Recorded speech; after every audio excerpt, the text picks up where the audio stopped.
তাদের এই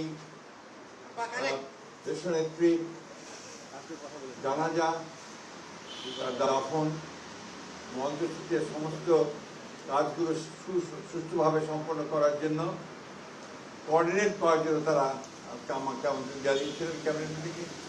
সেখানে আলোচনা হয়েছে, একটু পরেই আপনারা সেগুলো জানতে পারবেন, তাদের প্রেস সেক্রেটারি আপনাদেরকে জানাবে। আমাদের প্রধান উপদেষ্টা তিনি বোধহয় একটা জাতির উদ্দেশ্যে ভাষণ দেবেন।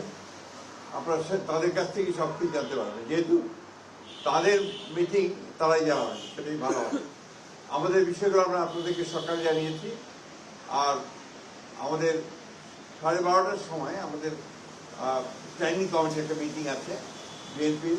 সেই মিটিংয়ে আমাদের সমস্ত সিদ্ধান্তগুলো চূড়ান্ত করে আমরা আপনাদেরকে আবারও জানাবো, টাইমটা জানতে থাকবো। সেই ক্ষেত্রে আপনাদের কাছে আমরা সর্বাত্মক সহযোগিতা চাইব। আপনারা সবাই দেশনেত্রী বেগম খালেদা জিয়ার জন্য দোয়া করবেন। আসসালামু আলাইকুম।